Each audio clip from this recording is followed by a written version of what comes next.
Bismillahirrahmanirrahim. Assalamualaikum warahmatullahi wabarakatuh.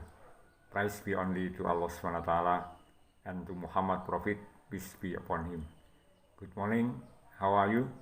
Gimana kabarnya anak-anak kelas 8? Semoga kalian dalam keadaan sehat. Pak Guru beri motivasi kepada kalian agar rajin belajar, semangat belajar. Karena hanya anak-anak yang demikian yang insya Allah akan sukses dalam belajarnya maupun hidupnya. Dan jangan lupa untuk selalu berdoa kepada Allah SWT agar cita-citamu bisa tercapai. Pada kesempatan kali ini, Pak Guru akan kembali membantu kalian belajar bahasa Inggris yang berkaitan dengan grammar atau tata bahasa. Kali ini kita akan mempelajari tentang modal atau kadang-kadang disebut dengan kata ganti. Jadi modal itu adalah sebuah kata yang selalu membantu kata kerja. Sehingga kehadiran modal ini diikuti oleh kata kerja. Untuk itu perhatikanlah penjelasan Pak Guru agar kalian bisa memahaminya. Baiklah anak-anak, kita mulai saja. Pengertian fungsi contoh kalimat modal dalam bahasa Inggris. Kata kerja bantu atau modal auxiliary. Modal atau modalitas adalah bentuk kata yang membantu kata kerja. Modal harus disandingkan dengan verb atau kata kerja. Oleh karenanya, modal juga sering dinamakan kata kerja ganti. The kind of modal, jenis-jenis modal. Secara garis besar, modal dibagi menjadi dua, yaitu modal present, waktu sekarang, dan modal past, waktu lampau. Perhatikan tabel berikut ini. Modal present, can, bisa. Modal pastnya, could. Will, akan. Modal pastnya, would. Shall, akan. Modal pastnya, should. May, boleh. Modal pastnya might, must, harus.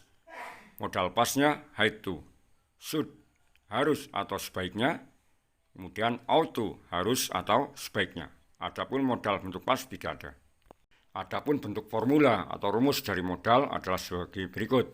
Dalam kalimat positif, subjek ditambah modal ditambah verb satu atau kata kerja bentuk satu ditambah objek. Dalam kalimat negatif, subjek ditambah modal, ditambah not, ditambah verb bentuk satu, ditambah objek. Kemudian dalam kalimat interrogatif atau tanya, modal ditambah subjek, ditambah kata kerja bentuk satu, ditambah objek. Ini yang dalam kurung itu artinya tidak suatu keharusan. The usage of modal, kegunaan modal. One, can atau could. A menyatakan kemampuan. Contoh, I can cook very well. Aku bisa masak dengan baik. I could not read this letter well. Aku tidak bisa membaca surat ini dengan baik. B. Menyatakan kemungkinan. Contoh, I can call you if I have finished my work. Aku bisa menelponmu jika pekerjaanku sudah selesai. I could not listen to what he said. Aku tidak bisa mendengarkan apa yang dia katakan. Saya menyatakan izin. Contoh, you can watch TV after doing your homework. Kamu boleh menonton TV setelah menyelesaikan PR-mu. You can borrow my novel tomorrow morning. Kamu boleh minjam novelku besok pagi. D. Menyatakan permohonan yang sopan. Contoh, can I use your phone? Bolehkah aku memakai teleponmu? Could you tell me where the nearest school is? Bisakah kamu memberitahuku di mana letak sekolah terdekat? Catatan dalam kasus permohonan, could lebih sopan daripada can. 2. May atau might. A. Untuk menyatakan kemungkinan, tidak yakin 100%. Contoh, Tia does not come to the class. She might get up late. Dia tidak masuk sekolah, dia mungkin bangun kesiangan. Sinta might not be angry because I am her sister.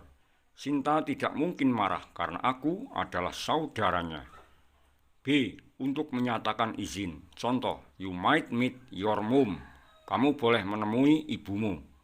May I ask you a question? Bolehkah aku bertanya padamu? 3. Must atau had to. Untuk menyatakan keharusan. Contoh, you must pay all of this. Kamu harus membayar semua ini. You must not be late. Kamu tidak boleh terlambat. We had to keep the secret. Kita harus menjaga rahasia ini. C. Untuk menyatakan kepastian atau prediksi yang pasti. Contoh, after studying all the day, you must be so tired.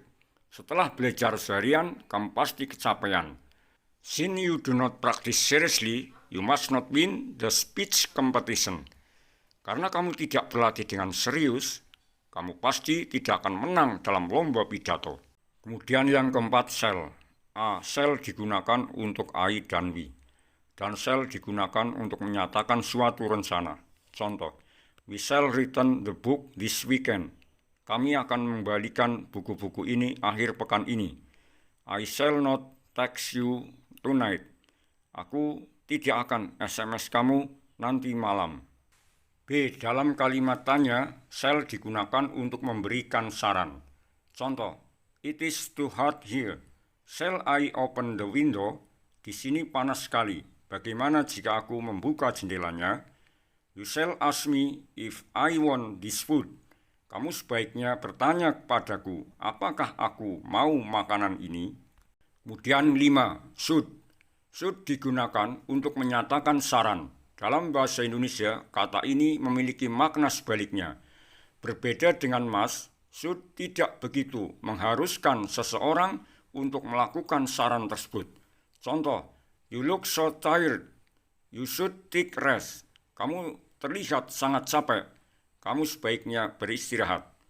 We should tell me where she will go. Dia sebaiknya memberitahuku kemana dia akan pergi. Should I give you the money? Haruskah aku memberimu uang? You should take the test. Kamu sebaiknya ikut tes itu. Kemudian yang keenam adalah will.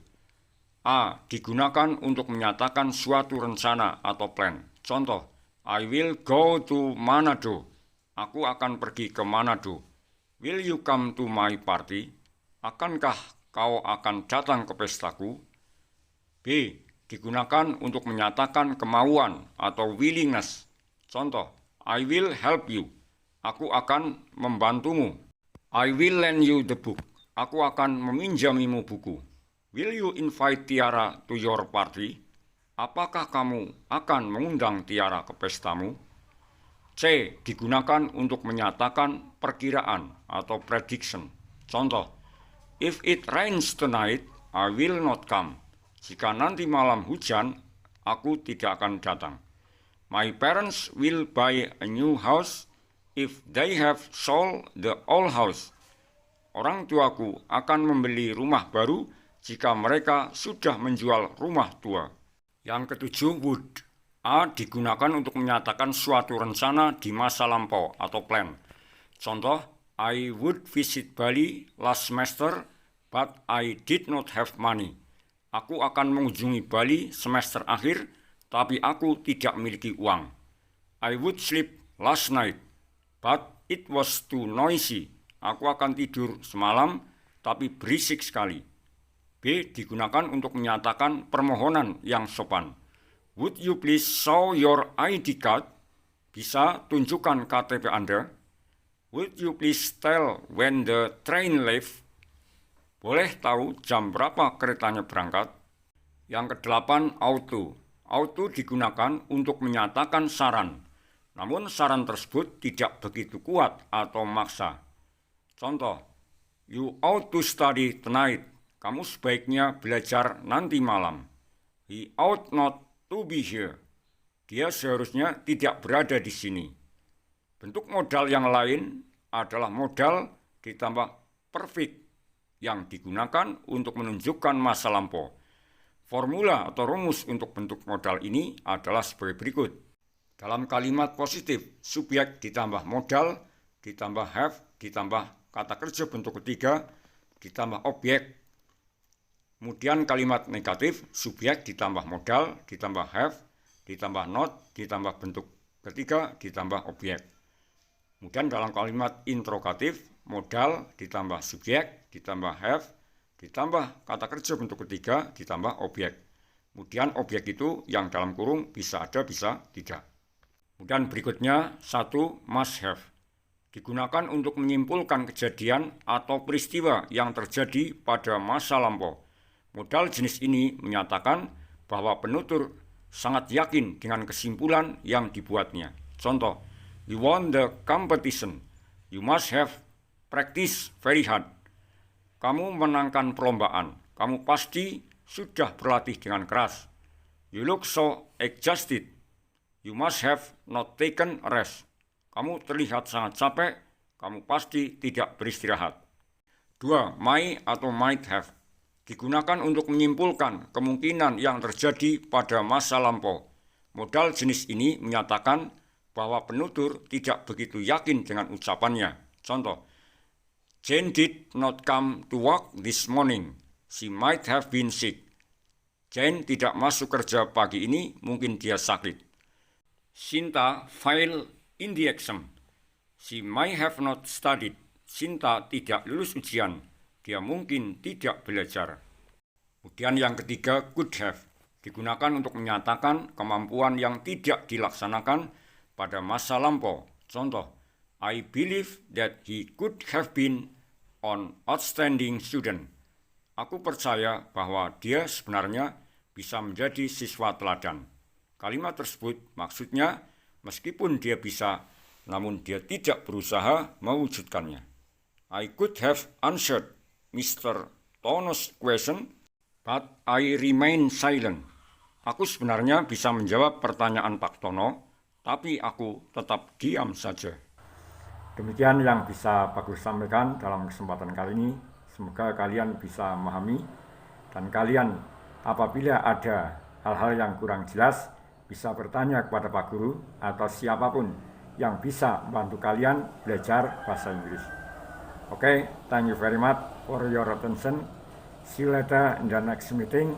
Goodbye. Assalamualaikum warahmatullahi wabarakatuh.